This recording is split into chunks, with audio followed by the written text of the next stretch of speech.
military personnel to plan activities that could be seen as detrimental to Israel, then understand that every diplomatic facility run by the United States, run by Europe, run by almost every nation, falls in the same category and can be bombed. This is why the international community came together and passed agreements and treaties and such that established the notion of diplomatic invulnerability, that you can't strike these buildings, that it is inherently destabilizing. But Israel struck anyways, killed very senior officers of the Iranian Al-Quds forces, and now Iran had a problem.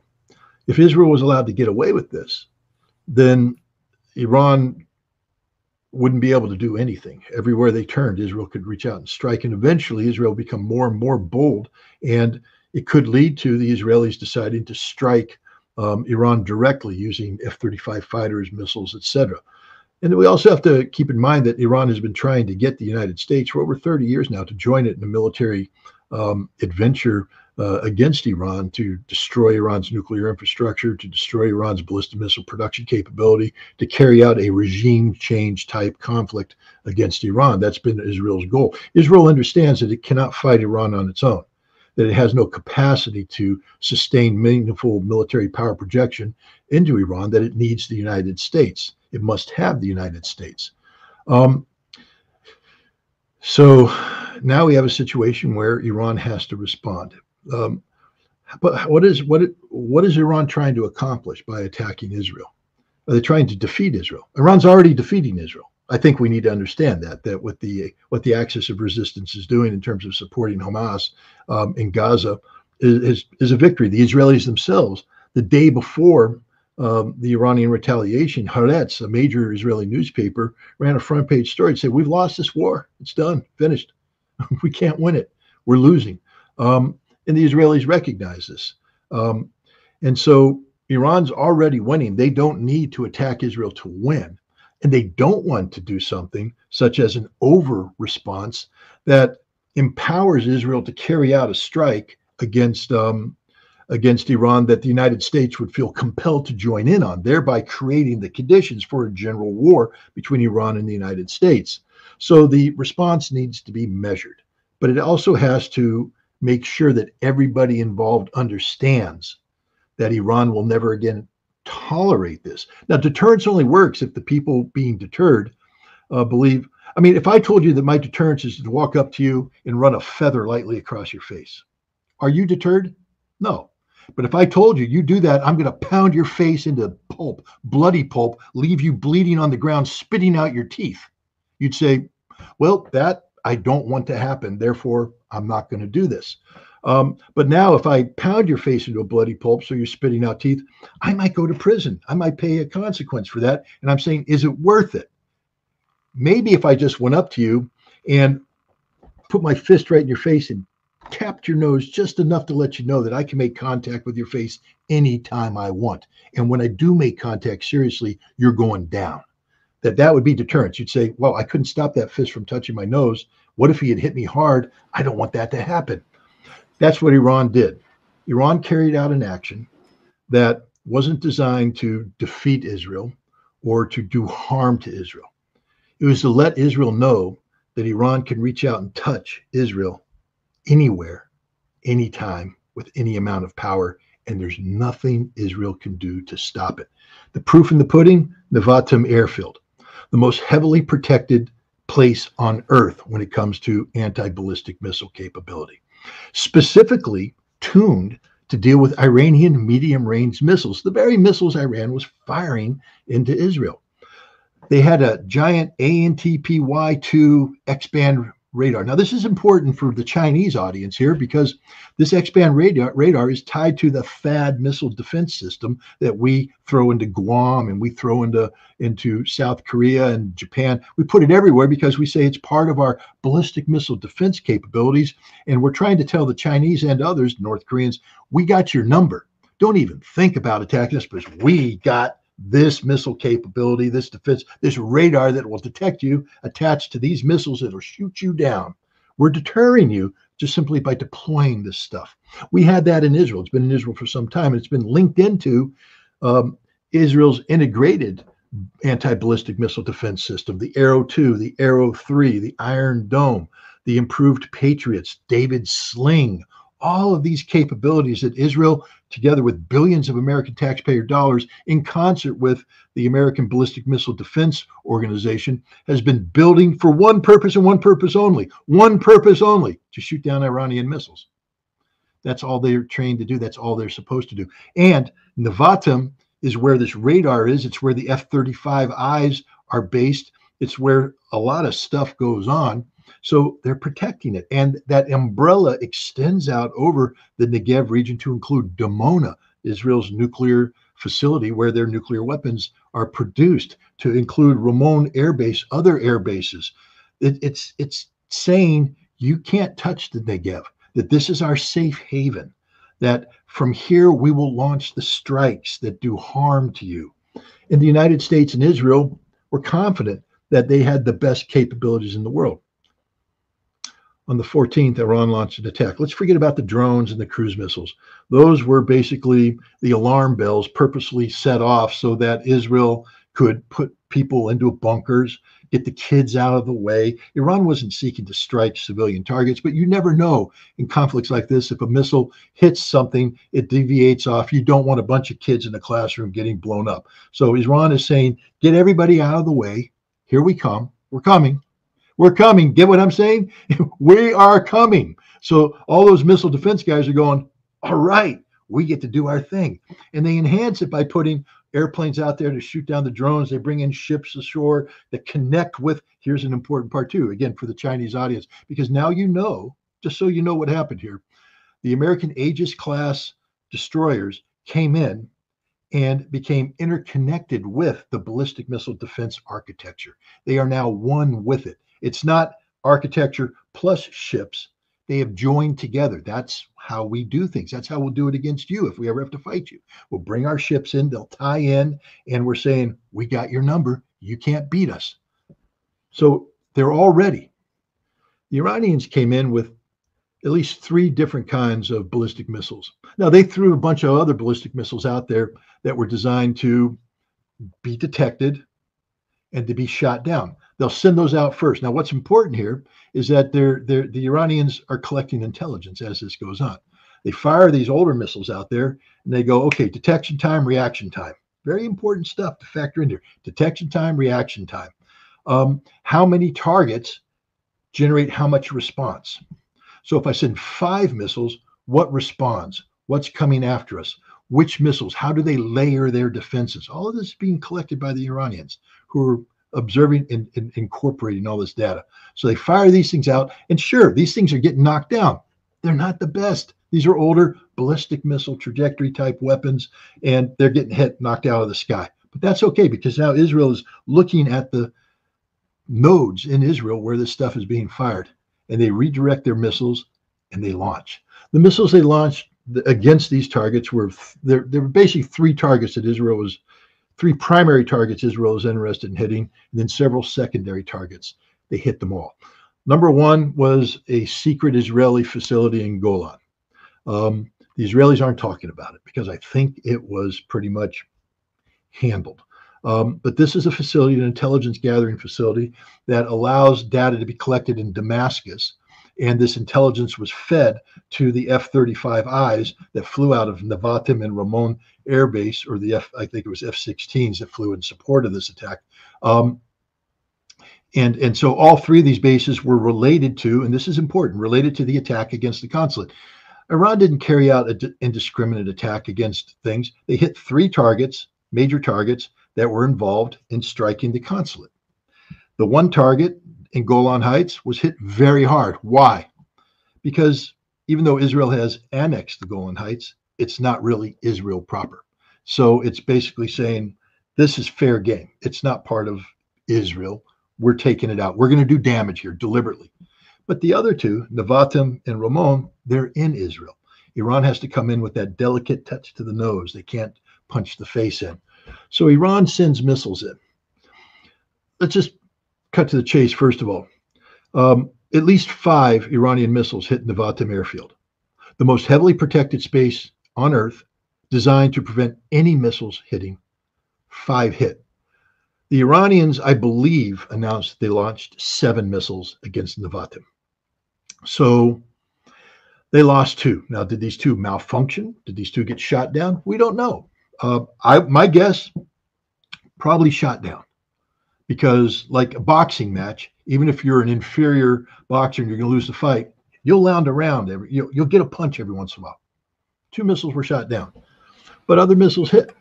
And how did they hit? They hit by incorporating technologies that were known. I mean, it's not like they're unknown, but the West didn't take seriously, such as a separating maneuvering warhead. You see, the way the X-band radar is designed, it's going to detect this object that's coming in on a predictable ballistic missile trajectory. It's going to be a warhead attached to a main body, and the radar's pinging off that, and then at some point in time, the warhead separates. And now you create 2 different algorithmic calculations that are taking place within the radar's thing. It's got a single target, it's become 2. One is a large mass that now is starting to spin and change its trajectory dynamics. So the radars have to adapt to that and send signals out. So already, just by separating your warhead, you've complicated the picture. And so now it's going crazy. They're getting new firing things, prioritization. What had they done in terms of bias? And so they're going to look at that large thing and they're going to fire at it. And these were hit. You can tell. If you look throughout Israel, you see the liquid fueled engines separated from the body. That means that a missile hit it, blew the engine out of it, and that fell to the ground. Tragically, one of those separated engines landed in the desert, and a 7-year-old Israeli Bedouin girl was severely injured. She's in the hospital right now. This is a tragedy. But the point is, a lot of the targets that Israel's hitting are these derelict, missile bodies that have no military value. They've separated the warhead, but now the warhead's coming in. So now the radar has to realign on the warhead and redirect and reprioritize. So things are happening. Remember, I'm just talking about 1 missile right now. 1 missile. Already I've created chaos by having a warhead separate. So now the warhead comes in, and now the Israelis and the Americans, they're all doing it. And I'm talking the whole world's focused. You got a whole bunch of keyboard warriors sitting there going, holy cow, what's happening? And the warhead comes in. So they start doing a firing solution on the warhead. 2 kinds of warheads came into it, or 3 kinds, but I'll talk about one. One was a warhead that had the ability to fire decoys. So as it comes in, and as the radars are starting to do the calculation, remember the Iranians, they're looking at reaction time. At what point in time does the anti-ballistic missile system engage? And so what you want to do right before that, right when the whole system going fire solution, we got it. You've seen it in the movies, it's fake, but like in Top Gun Maverick, he's and you got that little red square. You're like, oh, don't put the red square on the airplane. Don't do it. And all of a sudden, deep, deep, deep, deep, deep, missile fires up, bam. Oh God, you got me. So you have that equivalent of there, where the Israelis are going, oh, we're putting that red square on the, oh no. But right before they fire it, the thing pops out all these decoys, and the whole radar system goes boom. We don't know what the hell just happened. Instead of 1, we've got 12. Which one is it? Because they're all maneuvering funny like, and they're shooting down at different velocities, and the whole system's going, God, we can't handle this. We can't handle it. And the real missile warhead goes, thank you very much. Boom, right on target. Couldn't be shot down. Can't be shot down. That's one. The other one is they just fired it and they released a maneuvering warhead. So from the start, it comes out and it just starts moving around. And the whole radar's going, oh, damn, this thing's moving. They're trying to catch on it. But right when they get the firing solution, it fires a rocket motor in the back and zooms in. But not only that, because it's maneuvered, it's gotten off a little bit on the track. So as it's zooming on the target, and you see the video of this, where the warhead comes in, and then it goes up, adjusts, goes up again, and hits the target. Terminal guidance hits the target. And it can't be stopped. And then finally, they brought in the large missile that doesn't have maneuvering and all that stuff. But once they clear out the whole battle space, look at the 2 big holes that were in the runway. That was done by a 3rd kind of missile that just came in and said, yeah, we're the big boy. Boom, boom, goodbye. Now, imagine if after clearing out all the air defense, confusing the living crap out of all the air defense, the Israelis or the Iranians, instead of sending in 2 boomers, sent in 100 boomers. And each one was aimed at a warehouse building, a barracks building, a communications building, a hardened aircraft bunker, where the airplanes are stored, taking those out. And now you have 100 big craters in Nevatim. The face is destroyed. That's the future of Nevatim if the Israelis want to continue this game. But the other thing that happened is, as the missile defenses are being shot, the Iranians are collecting that data too, and they're sending stuff in. And you see the two warheads I described, the one with the shotgun effect and the other one with the maneuvering effect.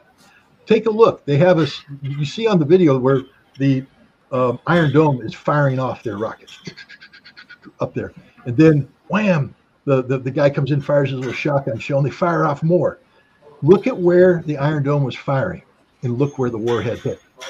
The Israelis really gave away the node, so they came in and went boom. Now imagine if the Iranians launch multiple waves of rockets, as they will in the future, and the first wave, in addition to blowing things up, starts giving away the targets, and they go, "Oh, here we are. Hi, we're Iron Dome," and the Iranians go, "We don't care about Iron Dome." Well, wait a minute, over here, I'm Thad. I care about Thad. Bam! There goes Thad. I'm David Sling. Goodbye, David Sling. I'm an improved patriot. Das vidanya, mama. Arrow 1, arrow 2, you're done. And that's what would happen. They come wave after wave and just eliminate all this. And this is what happens. You see, the Iranians led with drones. And the purpose of the drones was to give advance warning.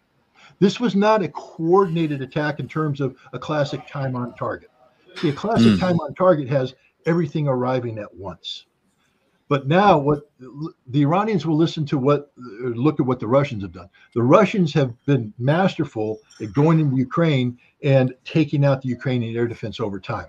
Now the drones that used to go in to set off Ukrainian air defense so that more precision missiles could take them out, since there's no more air defense, the drones are just coming in, blanketing everything, and it's wide open. Now imagine you're Israel and you've just had all your air defense killed by the Iranians. Because remember, they have the capacity to do that now. They've proven it. Now the drones come in. Now people say, well, they'll be shot down by airplanes. Well, how much fuel is in an airplane? I'll give you a pro hint. It's not indefinite. Eventually, airplanes have to land. But how do you land in an airfield that's been taken out? You can't. You go to your reserve airfield, but that's been taken out too. So now what happens is the Israeli aircraft have to flee to Cyprus, to Jordan, to some place to be recovered because they can't land in Israel. And while that's happening, they're not up in the air shooting anything down. And so now the drones come in. And it won't be 100. It won't be 300. It'll be 1,000. And the drones will come in and there will be nothing left to shoot them down. And they will take out every single target in Israel. And this is just day one, ladies and gentlemen. Then day two will come around and Iran will do it all over again. But this time, there's no air defense system. So that's what happened. Now, Iran didn't do this, but they can do it, and Israel knows it in America. Israel had its nose touched. Bam.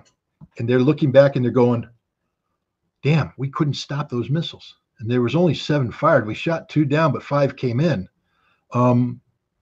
Guys, can we, if they sent 1,000 missiles at us, what would we get? We'd shoot down 20? So you're telling me that 980 missiles are going to hit Israel. We can't win that, can we? No. So maybe we don't want to bomb Iran. And here's the other thing. Even if Israel's crazy enough to talk about it, like Netanyahu's, in a domestic political crisis right now. So to save his political career, he might want to bomb, Iran, retaliate. The United States has put him in the hug. You see, it's a hug that looks like friendship.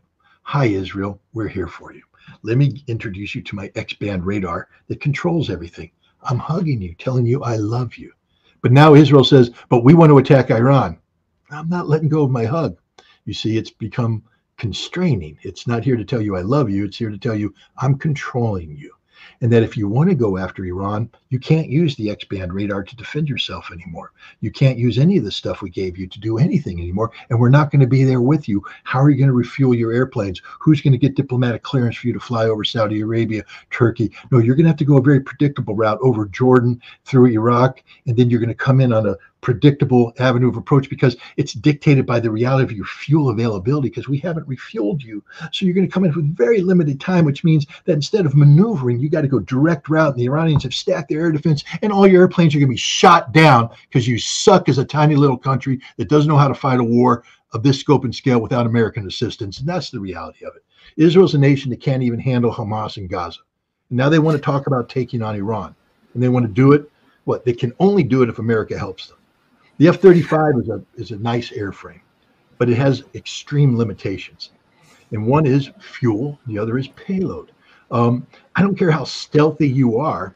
The stealth doesn't work when you have to go in with a direct line of approach through air defenses that are looking for you. You may get to the target, but you ain't coming home. And Israel will lose almost all of its F-35 strike fighters trying to strike Iran in that way. They can only do it if America provides refueling, if America provides electronic warfare, if America provides fighter escorts, if America provides diversions, if we incorporate suppression of enemy air defense, if we come in and help remove Iranian air defense, suppress it so that the Israeli fighters can come in, having refueled now, can maneuver, take the better approaches, drop their ordnance, and get out. That could work once or twice. But Israel on its own, they can't do it. They can't do it. So Iran has established deterrence supremacy.